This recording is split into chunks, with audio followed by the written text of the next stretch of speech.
Hello everyone and welcome to this webinar on plant health. This is the second series in our webinar series all about plant science and sustainable agriculture. So I can see some familiar names and faces tuning in live again. So welcome back and welcome to our newbies. So I'm Jordan Robson and I am the Communications and Membership Manager for the Association of Applied Biologists. And also on the call is Geraint Parry, our Executive Officer. So for those of you who don't know us, the AAB, or the Association of Applied Biologists, is a scientific society who aims to promote applied biology and connect applied biologists around the world with a broad aim to improve agricultural productivity and sustainability.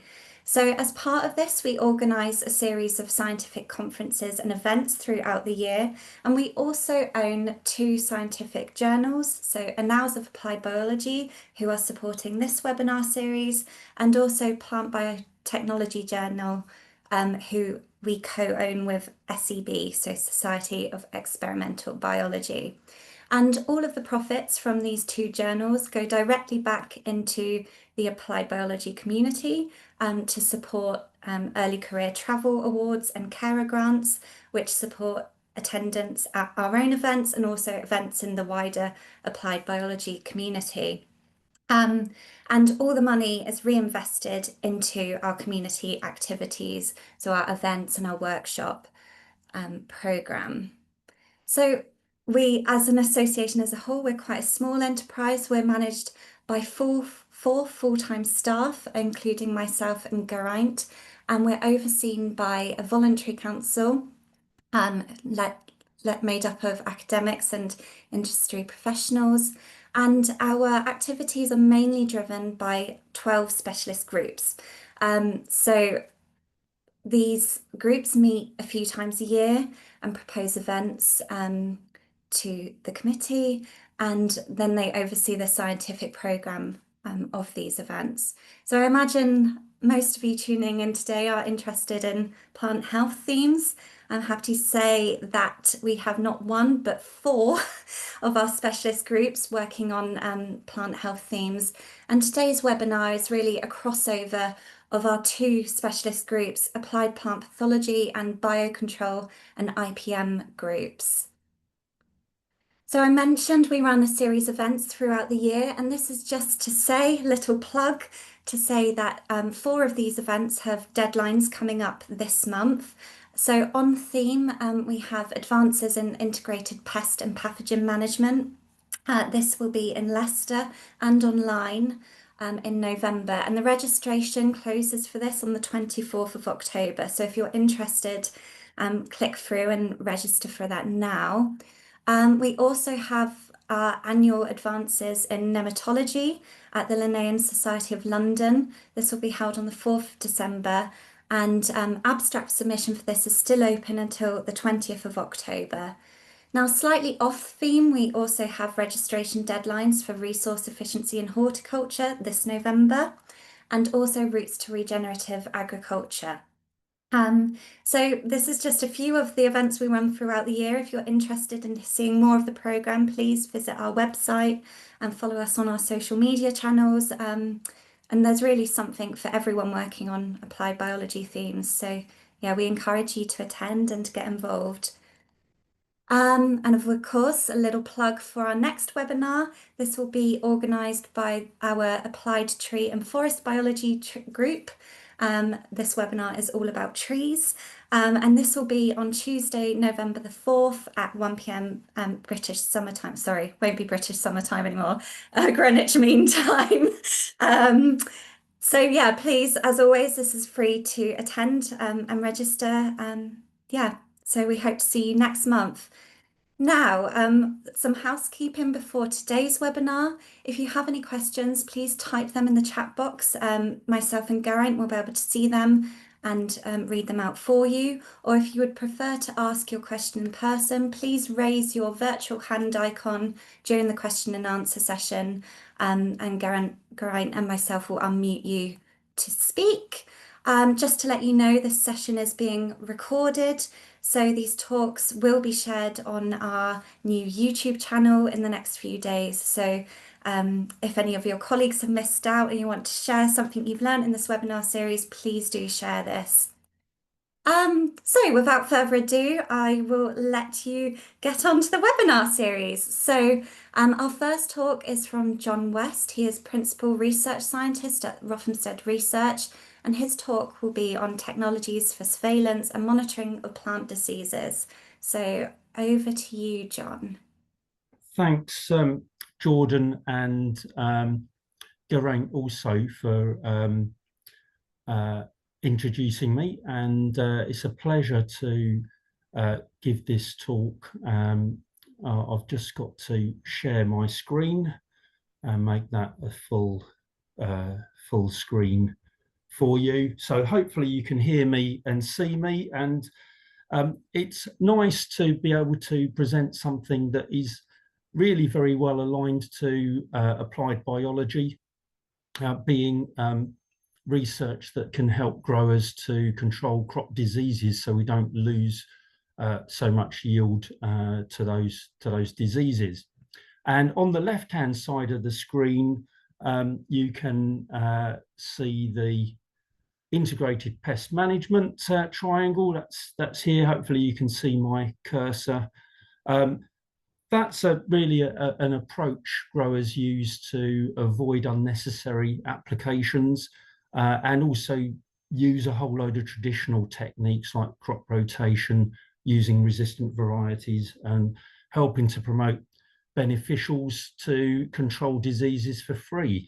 But sometimes that isn't enough, and so we use a whole load of monitoring and forecasting methods and surveillance methods to help direct interventions that the growers can use, such as biological or chemical control. And on the right-hand side, you can see a range of different approaches there, and these include imagery using satellites or drones, or even tractor-mounted devices that can use spectrographic or imaging methods to detect diseases. Quite often they tend to detect symptoms that have already formed, and so because they're detecting already formed symptoms, it means we have to use a very effective control method such as a curative fungicide. Whereas on the other extreme, which you might not see if it's hidden behind windows of chats and other people like me presenting, is airborne inoculum detection.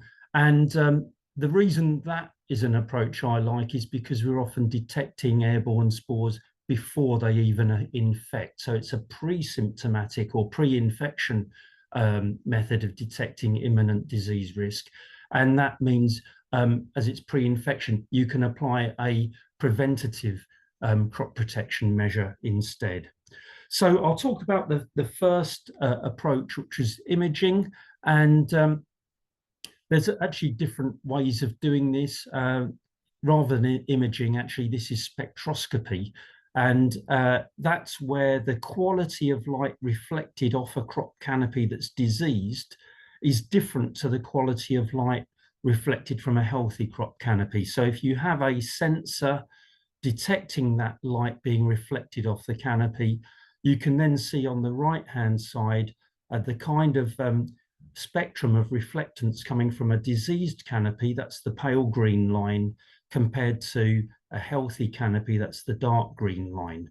And what you'll see is the healthy canopy is absorbing more light in the visible range, that's using that light energy for photosynthesis. But where the chlorophyll's broken down by the pathogen and you've got yellow lesions or necrosis, you have more reflectance, particularly in blue and red region of the spectrum, but it actually crosses over as you go into the far red and near infrared. So if you just take two wavelengths, say this one here called A and this one here, wavelength B, and you divide the amount of light reflected at waveband A by the amount of light at waveband B, you get a simple ratio, and that ratio indicates the crop health or how green the leaves are. And so you can actually map that ratio as you move around the field, and that can be used to indicate where to spray, for example. Now, it's actually often better to use an imaging approach where you create a focused image of the crop canopy, because you can then distinguish between nutrient deficiencies and other issues, rather than as opposed to disease symptoms. So in the top here, you can see tomato powdery mildew, and then at the bottom, we've got fusarium on some wheat ears.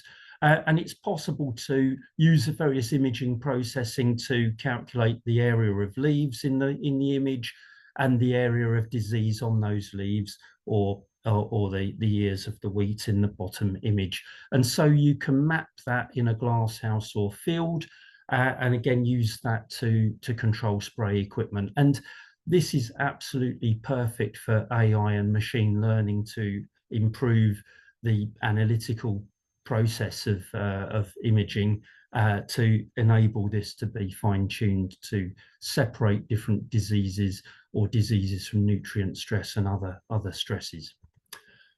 So I've covered really effects of leaf color and damage, and canopy density on the reflectance in the visible and near infrared range.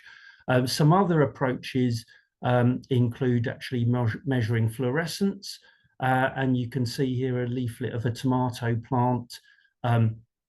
It's just about possible to see a few symptoms of powdery mildew developing on that. And if you were to shine UV light onto that in a dark background, and then image that, you get red chlorophyll fluorescence, but you can see this cyan blue color is cell wall fluorescence at the positions where the powdery mildew is just starting to take hold. So you can, with the right processing effects, you can actually separate healthy from diseased tissue really clearly, and at very, very early symptoms of disease. You can also do thermal imaging. Usually this is where at very early stages of infection, a plant might close the stomata on a leaf, and so the temperature of that leaf goes up slightly because it's no longer losing water vapor through the stomata. And you can also get lesions that are either wet because it's been flooded with sap leaking out from damaged tissue, or it's dried out, and so because it's got less water in it than the healthy part of the leaf, or sometimes more water, you get a difference in temperature at certain times of the day, so you can image that as well. And that's becoming cheaper and less expensive to do. The issue really with imaging and spectroscopy is to do with pixel size, or the resolution of what you're looking at. Some of the free or very cheap satellite imagery has quite big pixel sizes, 20 by 20 meters, which means it's not really going to be possible to detect one or two tiny infections on one or two leaves in that whole 20 meter by 20 meter area. So using drones or more proximal sensors helps us to be able to detect progressively earlier and earlier development of symptoms, which helps with control options. And now I'm going to switch to the other extreme of that approach of different monitoring and surveillance methods, which is to monitor the spores in the air before they even infect. And we can use a range of different air sampling devices. You can see on the left-hand side there, the traditional Burkhardt 7-day spore trap and rotating arm or rotor rod spore trap. These are both types of impaction device where air is either blasted onto a sticky surface, or in the case of rotor rods, you've got two upright sticky arms that spin very fast, and the air with the spores or pollen in them impacts onto those rotating arms, and you get a sample. This one is a cyclone that vortexes air a little bit like a Dyson vacuum cleaner and deposits spores into a tube. All of these really are 1950s technologies, And finally, the passive device here is just a tube to protect a waxed microscope slide, that the air blowing through it just by the wind delivers spores that either deposit or impact onto the slide. So whichever way you're using to collect a sample, you can then image that or look at it under a microscope. And there are now new approaches I'll come on to later that are starting to automate that with machine vision and AI. You can use an immunological method either to enhance the microscopy or use ELISA or a lateral flow or rapid antigen test to measure, a bit like a COVID test, measure the presence of your target pathogen. And what I do a lot in my lab is to extract DNA from a sample. And then in a lab, we can do quantitative PCR to quantify a particular target pathogen. Increasingly in field conditions and under automation, we can use isothermal DNA-based methods like LAMP or recombinase polymerase assays. And also in the lab, if we have pure DNA that we can label, we can put that through a sequencing device like a MinION you can see there, and that gives us a wealth of information on dozens of different pathogens that might be present in the air.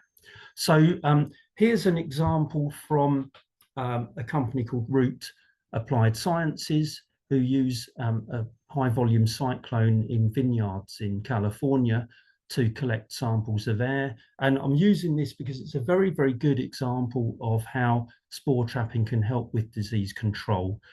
You'll see here in 2021, the red line is actually a purely weather-based forecasting system that, based on the weather, advises the farmers when to start spraying.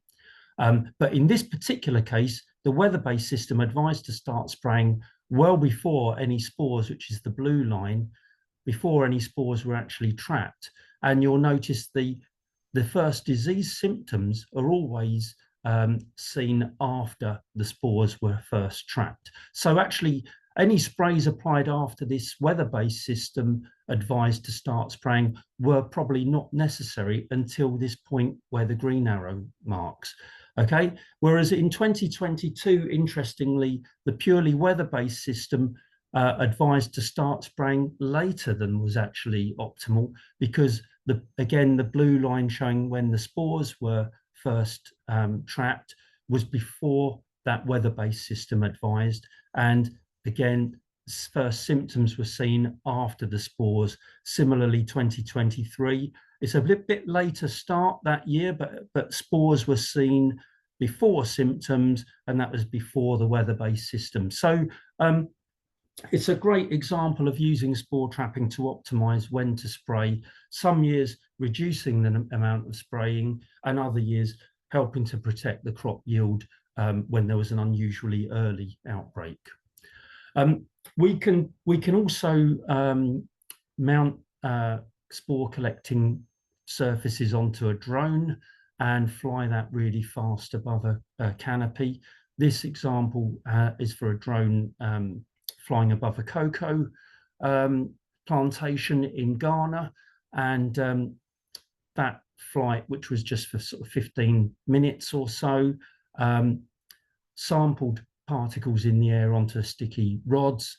Back on the ground, just a liquid was added to a tube where the rods had been added, and shaken with some little ball bearings to release the DNA from the spores, and some drops of the liquid were then put into vials of freeze-dried reagents that were then put into a heater. And 1 hour later, you could visualize whether there was a positive or a negative result for the particular target organism, which was Laceo diplodia. Now, on the whole, there's some pros and cons to using LAMP assays. They're not quantitative. They just really give an indication of presence or absence of our target. They are very rapid and don't need a particularly pure sample of DNA to work, but they can also be inhibited if you do have a lot of other dirt in the sample. So we sometimes do need a simple purification step ahead of doing the lamp assay. And the lamp assay really has helped us start to automate the process. This lab in a box system, which we've been working on for several years now, has a high volume cyclone that sucks in the air, 200 litres of air per minute. That deposits into a tube. We then add some plastic coated metal beads that are whirred around by an electric motor, or a magnetic field caused by an electric motor. And that breaks open and releases the DNA. You can see here an example of a spore releasing its contents out after that disruption step. And a pipette then moves what I call spore soup, the disrupted spores, into the freeze-dried tube of reagents that I showed earlier. And that's warmed up, and the fluorescence of that curve is produced, with the results being beamed out every 20 seconds to make this curve, which the growers can look at in the evening after a day of sampling, and they will then know whether their target pathogen has been around that day, and so they can prepare to spray the very next day, which can be really important for rapid moving pathogens like Phytophthora infestans, which causes potato blight, but even some other sporadic diseases like sclerotinia. It gives us near real-time, same-day information on the presence of that inoculum. Similarly, we can take the same kind of sampling system, but instead of having the lamp assay system inside, a lateral flow line is read. So the broken open spores are pipetted onto the pad on the lateral flow device, and that moves forward. So here you can see a dilution series for Phytophthora infestans showing positive reactions. Gradually, as it gets more and more diluted, you can't see that, and this is the negative control. And this is actually able to be read by a scanner, so that we can start to quantify the amount of the pathogen present in the air that day. So there's two methods really, the lamp assay method or an antibody lateral flow based method. Now, I mentioned earlier that we're starting to revisit using optical methods to detect spores in the air.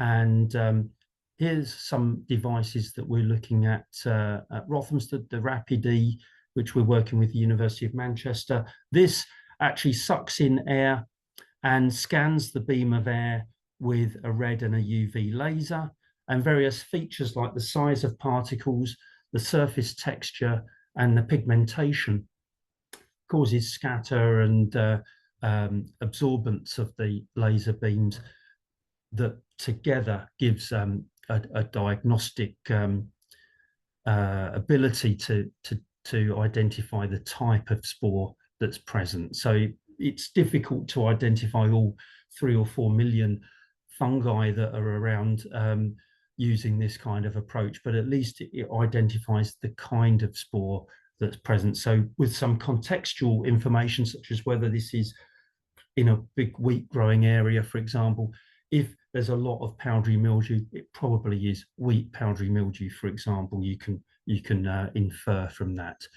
This device here, BioScout, which is an Australian company, starting to be used in Europe now.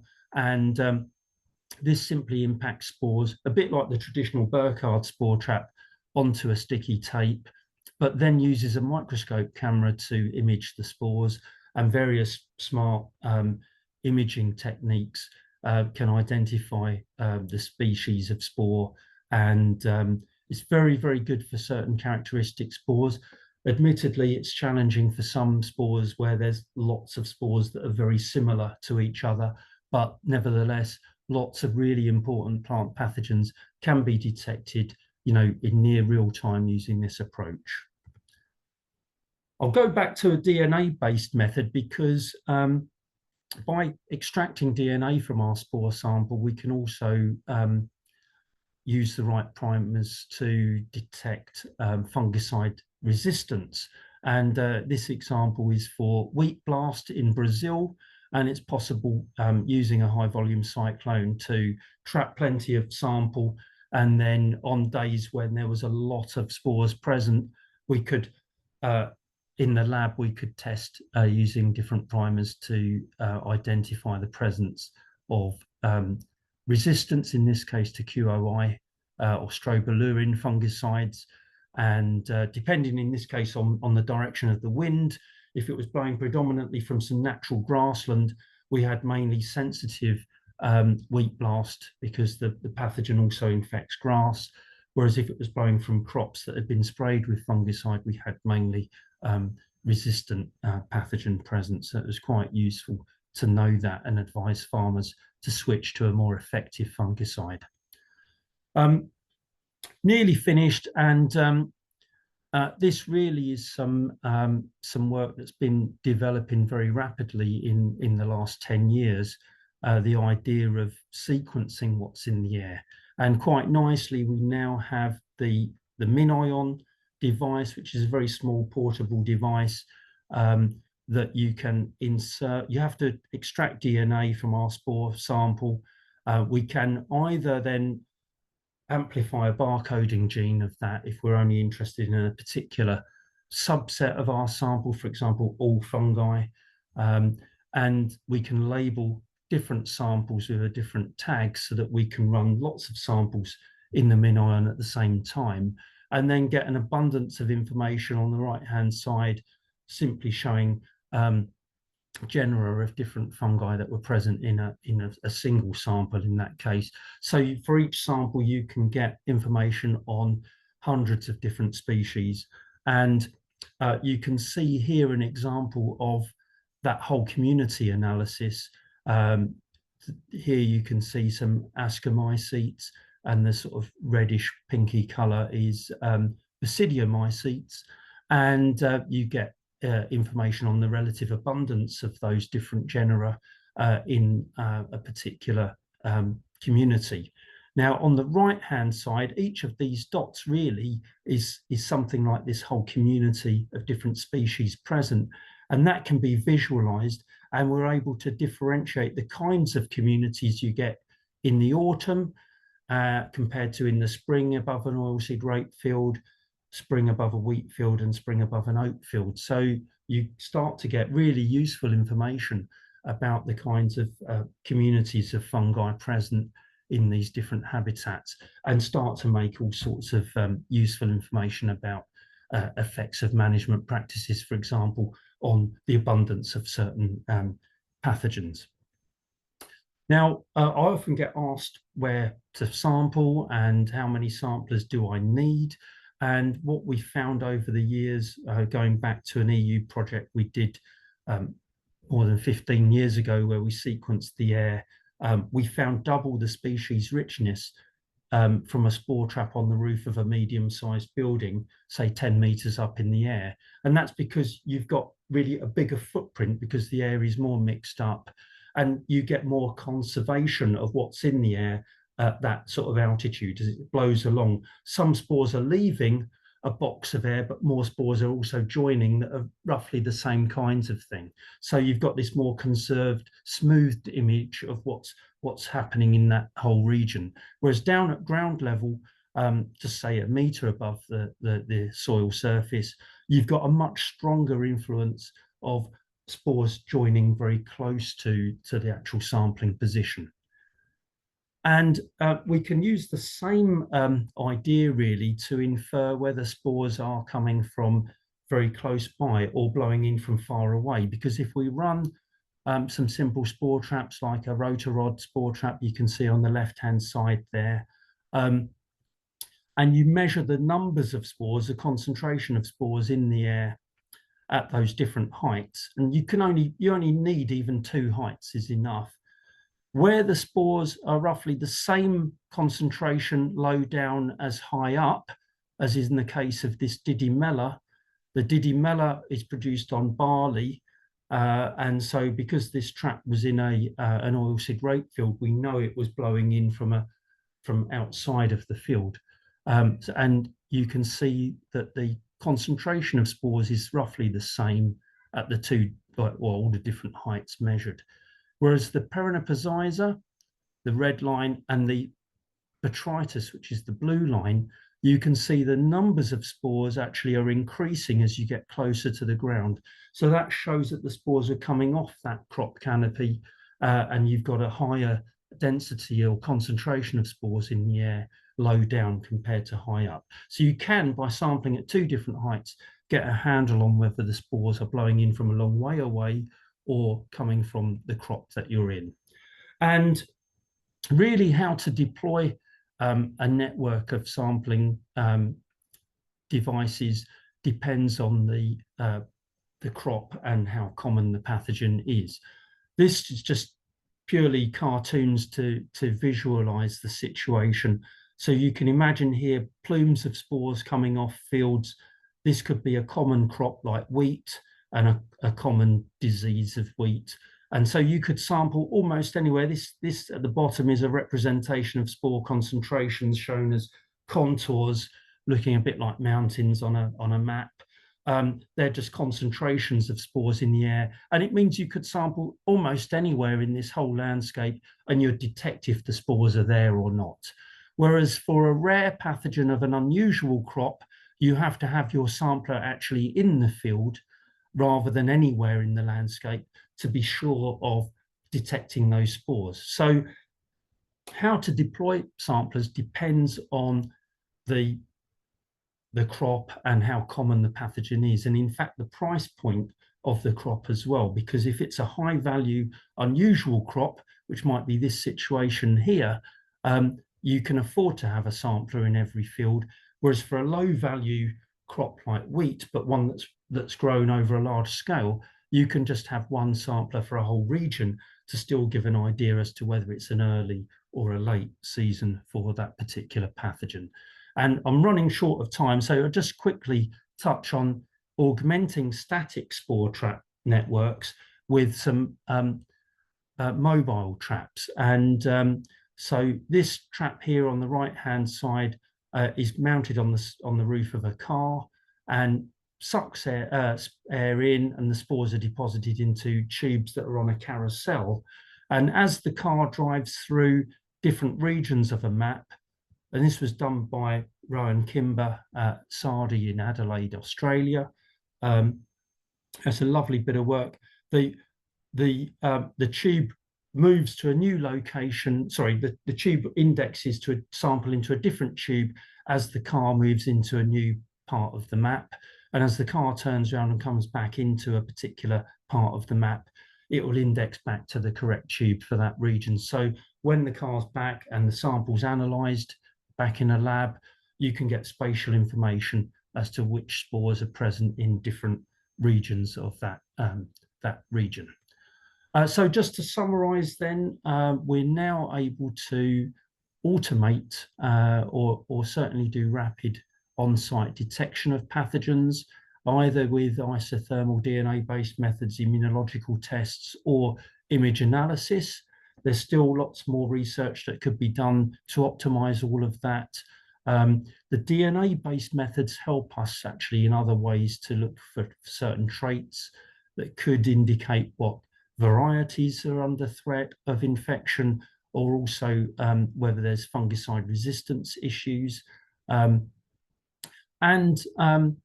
Optical sensing of the canopy is also another approach that can be done over a larger area. It's hard to distinguish between other stresses like nutrient stress, but it is possible with the right kind of imaging methods.